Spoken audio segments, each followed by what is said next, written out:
సృష్టికర్త అయిన వాడు ఈ విధమైన స్టెప్ తీసుకోకపోతే నరజాతికి రక్షణ లేదన్న సంగతి నాటి ఇశ్రాయేలు ప్రవక్తలకు మాత్రమే గాక ప్రపంచంలో ఉన్న చాలా మతాలలో ఉన్నటువంటి వ్యక్తులకు, భక్తులకు దేవుడు బయలుపరిచాడు ఆ సత్యాన్ని. అందుకే వాళ్ళు తమ తమ గ్రంథాలలో డైరెక్ట్గా పేరు మెన్షన్ చేయలేదు, కానీ ఆ మహానుభావుడు వచ్చి అనంత ప్రాణశక్తి కలిగిన తన రక్తమును మానవ జాతి కొరకు పాప పరిహారార్థ బలిగా ప్రోక్షిస్తే తప్ప మానవులమైన మనం తప్పించుకునే ఛాన్స్ లేదు అని చెప్పి బోధించారు. ఇక మనం పెట్టుకున్న వాళ్ళందరూ చిల్లర సరుకు అనమాట. మనం పెట్టుకున్న వాళ్ళందరూ మనం సొంతంగా పెట్టుకున్నాం. ఈయన ఆయన ఆయన ఈయన అని వీళ్ళెవరూ కాదు. నేను గతంలో మొక్కిన వాళ్ళు, సేవించిన వాళ్ళు, చిల్లర మల్లరగా గొట్లుగా నేను తిరిగిన వాళ్ళందరూ కూడా నా పరిశోధనలో తేలిన సత్యం ఏంటంటే వాళ్ళు సహా నాలాంటి పాపులే అని. క్యూలో నాతో పాటు వాళ్ళు కూడా నిలబడాల్సిందే అని. దేవునికి స్తోత్రం. పైగా నా పాపముల కొరకు వాళ్ళలో ఎవడూ ప్రాణం పెట్టలేదు. నా పాప శిక్షను మోసి పాపం యొక్క బలము నుండి, శాపం నుండి నన్ను విడిపించడానికి తన ప్రాణమును క్రయధనంగా చెల్లించినటువంటి వ్యక్తి ఒక్కడు కూడా లేడు అనేది నాకు నిర్ధారణ అయిపోయింది. మరి అలా చేసిన వాడు ఎవరు అంటే, ఎవరు తెల్లవాళ్ల దేవుడు, ఎవరు 2 కులాలకు సంబంధించిన దేవుడు, ఎవరు వేరే మత దేవుడు, ఆ మత ఈ మతని దూషించి, ద్వేషించి, తృణీకరించి వ్యతిరేక్తంగా మాట్లాడి ఉన్నానో ఆయనే నజరేయుడగు యేసు, ప్రభువైన యేసు.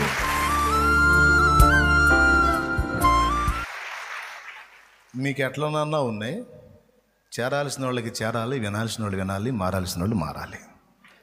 దేవునికి స్తోత్రం. రక్షించబడాల్సిన వాళ్ళు రక్షించబడాలి.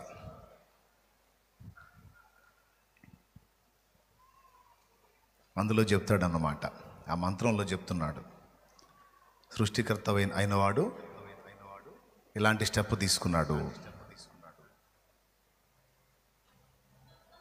మీరు నెట్లో సెర్చ్ చేసినా దొరికిద్ది ఆ మంత్రం. దాని మీనింగ్ కొడితే కూడా దొరికిద్ది. అంబస్య పారే భువనస్య మధ్యే ఉందిగా, నాకస్య పృష్ఠ మహతో మహీయాన్ శుక్రేణ జ్యోతిగంక్షి సామను ప్రవిష్ట ప్రజాపతిశ్చరతి గర్భే అంతః. దేవునికి మహిమ. దాని మీనింగ్ కూడా దొరుకుతుంది. 2-3 రకాల మీనింగ్స్ రాశాడు. ఒక మీనింగ్ నేను అందులో పొందుపరిచా. పాట వచ్చిద్దిలే. దేవునికి మహిమ. హల్లెలూయా. సృష్టికర్త అయిన వాడు ఈ విధమైన స్టెప్ తీసుకోకపోతే నరజాతికి రక్షణ లేదన్న సంగతి నాటి ఇశ్రాయేలు ప్రవక్తలకు మాత్రమే గాక ప్రపంచంలో ఉన్న చాలా మతాలలో ఉన్నటువంటి వ్యక్తులకు, భక్తులకు దేవుడు బయలుపరిచాడు ఆ సత్యాన్ని. అందుకే వాళ్ళు తమ తమ గ్రంథాలలో డైరెక్ట్గా పేరు మెన్షన్ చేయలేదు, కానీ ఆ మహానుభావుడు వచ్చి అనంత ప్రాణశక్తి కలిగిన తన రక్తమును మానవ జాతి కొరకు పాప పరిహారార్థ బలిగా ప్రోక్షిస్తే తప్ప మానవులమైన మనం తప్పించుకునే ఛాన్స్ లేదు అని చెప్పి బోధించారు. ఇక మనం పెట్టుకున్న వాళ్ళందరూ చిల్లర సరుకు అనమాట. మనం పెట్టుకున్న వాళ్ళందరూ మనం సొంతంగా పెట్టుకున్నాం. ఈయన ఆయన ఆయన ఈయన అని వీళ్ళెవరూ కాదు. నేను గతంలో మొక్కిన వాళ్ళు, సేవించిన వాళ్ళు, చిల్లర మల్లరగా గొట్లుగా నేను తిరిగిన వాళ్ళందరూ కూడా నా పరిశోధనలో తేలిన సత్యం ఏంటంటే వాళ్ళు సహా నాలాంటి పాపులే అని. క్యూలో నాతో పాటు వాళ్ళు కూడా నిలబడాల్సిందే అని. దేవునికి స్తోత్రం. పైగా నా పాపముల కొరకు వాళ్ళలో ఎవడూ ప్రాణం పెట్టలేదు. నా పాప శిక్షను మోసి పాపం యొక్క బలము నుండి, శాపం నుండి నన్ను విడిపించడానికి తన ప్రాణమును క్రయధనంగా చెల్లించినటువంటి వ్యక్తి ఒక్కడు కూడా లేడు అనేది నాకు నిర్ధారణ అయిపోయింది. మరి అలా చేసిన వాడెవరు అంటే, ఎవరు తెల్లవాళ్ల దేవుడు, ఎవరు 2 కులాలకు సంబంధించిన దేవుడు, ఎవరు వేరే మత దేవుడు, ఆ మత ఈ మతని దూషించి, ద్వేషించి, తృణీకరించి వ్యతిరేక్తంగా మాట్లాడి ఉన్నానో ఆయనే నజరేయుడగు యేసు, ప్రభువైన యేసు. ఆయన రక్తమే పవిత్ర రక్తమని, ఆయన రక్తమే అనంత ప్రాణశక్తి కలిగిన రక్తమని, ఆ రక్తమే స్వచ్ఛందంగా, ఇష్టపూర్వకంగా తనంతట తానుగా వచ్చి అప్పగించుకున్నాడని తెలిసి, ఆహా పరమాత్మ, నీవుగాక ఇక వేరే దేవుడెవరు? పాపిని నీ వలె ప్రేమించి పాపాత్ముడైన మానవుని నరకం నుంచి, నరక యాతన నుండి కాపాడుట కొరకు మహిమను వదిలిపెట్టి మట్టి లోకానికి వచ్చి రక్తమాంసాల శరీరాన్ని ధరించుకుని మరియమ్మ కడుపులో అణువంత శిశువుగా ప్రారంభమై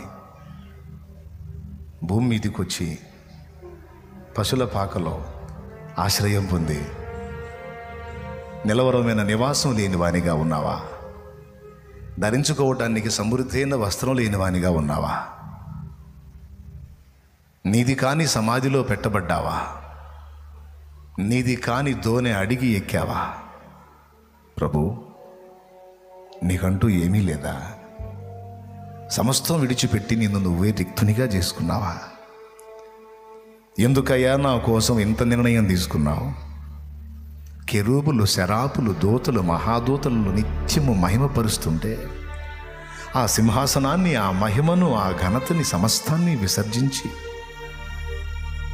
పాపి అయిన మనుష్యుణ్ణి నా కోసం ఈ మట్టి లోకానికి వచ్చావా? ఎందుకు ప్రభు ఇంత ప్రేమ చూపించావు నా పైన? దాన్ని కూడా ఆయనే చెబుతాడు న్యాయం. పాపం మనలోకి ఎలా ప్రవేశించిందో ఆయనకు తెలుసు. ఆదాము నుండి ఎంతమంది అయితే మనం పుట్టామో మనందరిలోకి మనకు తెలియకుండానే పాపము ఒక రోగంలా ప్రవేశించింది మన శరీరంలోకి. దేవుడు అన్యాయస్తుడు కాదు, న్యాయవంతుడు. ఆయనకు తెలుసు మనం చేసే పాపాలు స్వచ్ఛందంగా మనంతట మనం చేస్తున్నామో, లేకపోతే మనలో ఆ తత్వం ఉన్నందున మనం అలా స్పందిస్తున్నామో ఎరిగి వీళ్ళు చెయ్యని నేరానికి వీళ్ళు బలయ్యే అవకాశం ఉంది. ఆదాం తప్పు చేశాడు వాస్తవం, కానీ ఆ బ్లడ్లో ఆ అవిధేయత అనేది వీళ్ళ రక్తంలో కూడా వస్తుంది కనుక అతడు తెలిసిన పాపైతే వీళ్ళు తెలియని పాపులు. వీళ్ళు ఎందుకు అలా ప్రవర్తిస్తున్నారో వాళ్ళకే తెలియదు. ఈ మాట నిజంగా దేవుడు అనుకున్నాడా అని ఎక్కడుందంటే, సిలువలో వేలాడేటప్పుడు 7 మాటల్లో ఒక మాట, మొదటి మాట తండ్రి అంటే ఏంటో తెలుసా? వాళ్ళకి మైండ్ పనిచేయటం లేదు, పిచ్చివాళ్ళు అన్నాడు. మానసిక రోగి పిచ్చి చేష్టలు చేస్తుంటే నీ కోపం వచ్చిద్దా, జాలేసిద్దా? మెంటల్ ఎఫెక్ట్ వచ్చిన వాడు కూర్చొని మట్టిని ఎత్తిన పోసుకుంటుంటే నీ కోపం వచ్చిద్దా, జాలేసిద్దా? వాడు ఆహారం తినడానికి బదులు పిచ్చి పిచ్చి ఏవో తినడానికి వెళ్తా ఉంటే నీకు బాధ వేసిద్దా, కోపం వచ్చిద్దా, జాలేసిద్దా, రాదా? మనుషులమైన మన మీద కూడా అలానే జాలి పడ్డాడు, కనికరపడ్డాడు. ఒకడు చేసిన దోషానికి అందరూ బలవుతున్నారు, నా ఒకడి రక్తంతో అందరికీ విడుదల ప్రసాదిస్తాననుకున్నాడు. ఆ ప్రేమను బట్టే, ఆ జాలిని బట్టే, ఆ కనికరాన్ని బట్టే అంత త్యాగానికి పూనుకొని ఇంత సాహసం చేశాడు ఆయన. అవమానాన్ని, అరచేతి దెబ్బల్ని, ఉమ్ముల్ని, కొరడా దెబ్బల్ని, ఎవరో తెలుసా? ఇవన్నీ పొందినవాడు ఎవరో తెలుసా? ఇవన్నీ పొందినవాడు ఎవరో తెలుసా? నీకు నాకు రూపాన్ని ఇచ్చినవాడు. ముక్కు, కళ్ళు, చెవులు, నోరు, దేహం, కాళ్ళు, చేతులు, ప్రాణం, సమస్త అవయవాలను నీకు నాకు మనకి నిర్మించిన నిర్మాణకుడైన ప్రభు. న్యాయ సభలో తీర్పు తీర్చేవాడు. పొంతి పిలాతు సభలో దోషిగా నిలిచాడు. ఎవరి తప్పు నాయనా? నా పిల్లల దోషం నాదే, వారికి బదులు నేను వచ్చి సర్వ శరీరమును నాగలి సాళ్ల వలె దున్నబడుటకు అప్పగించి, చూడండి ఆ సంఖ్యలలో నిలిచిన వాడు ఎవరో తెలుసా? ఆ దెబ్బలు తింటున్న వాడు ఎవరో తెలుసా? సామాన్యుడైన మనుషుడు అనుకోవద్దు. మన పాపం అంత వికృతమైంది ప్రియులారా, మన పాపం అంత నీచమైంది. పాప విషయంలో ఆయన అంత గాయపడతాడు.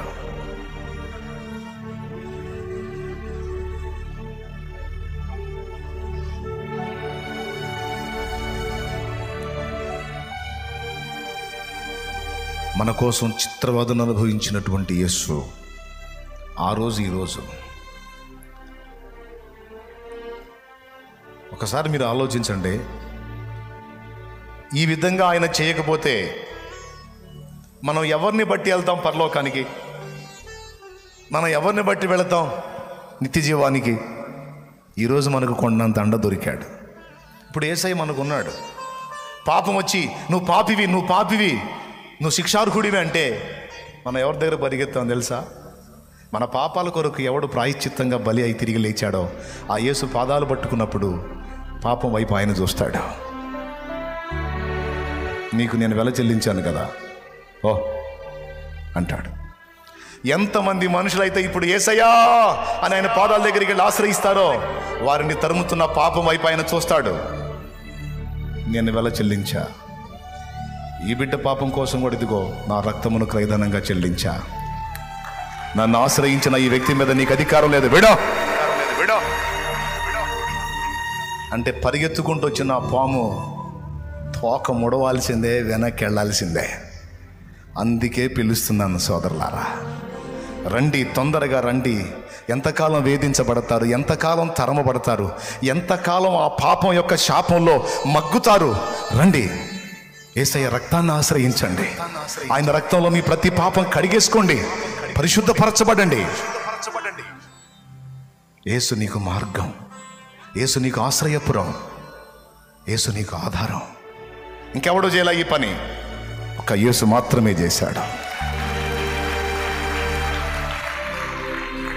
ఇలా చేసేవాడే ఆది సంభూతుడు. ఇలా బలి అయి మానవ జాతి మొత్తానికి మోక్షాన్ని ఇవ్వగలిగిన వాడే ఆది సంభూతుడు. ఇలా పాపముల నుండి రక్షించడానికి తన ప్రాణమును క్రయధనముగా చెల్లించి బలి అయి తిరిగి లేచేవాడే ఆది సంభూతుడు అని ఋగ్వేదం 10వ మండలం 90వ సూక్తం పురుష సూక్తం కూడా సాక్ష్యం ఇచ్చింది. తొలుత జన్మించిన వాడు మానస యజ్ఞమున యజించబడినాడు అని. ఇంకా చెప్పాలంటే టీకా తాత్పర్యంలో మరి స్పష్టంగా రాసుంది, పరమాత్మ తనను తానే ఆహుతించుకొని సృష్టి నిర్మాణానికి పూనుకున్నాడు. పరమాత్మ బలి ఇవ్వబడే హోమ పశువుగా చేయబడ్డాడు, ఆయన కట్టబడ్డాడు, బలి చేయబడ్డాడు అని చాలా క్లియర్గా రాసుంది. ఎవరు బలి అయ్యారో అతడే సృష్టికర్తయట. ఎవరు తను తాను ఆహుతించుకోవడానికి సిద్ధపడ్డాడో అతడే ఆది సంభూతుడట. గమనించారా? ఇది హైందవ సాహిత్యంలో కూడా ఉంది. ఆయన అన్యాయస్తుడు కాడండి. దాదాపు 140 కోట్ల మందిగా ఉన్న ఈ భారత జనాభాని దేవుడు గుర్తించకపోవడానికి ఆయన అన్యాయస్తుడు కాడు. ఇక్కడున్న ప్రజల్ని ఎప్పుడో దర్శించాడు, వాళ్ళ చేత ఎప్పుడో రాయించాడు, పలికించాడు. వాటన్నిటినీ నిరూపణలుగా చూపించి తన్ను గూర్చిన సువార్త ఇక్కడి ప్రజలకు అందించేదానికి మనకు మార్గం సరళపరిచాడు, సాక్ష్యాన్ని నిలిపాడో. ఒకడు నమ్మినా నమ్మకపోయినా, నన్ను ఎగతాళి చేసినా హేళన చేసినా ఇది నిజం, ఇది నిజం.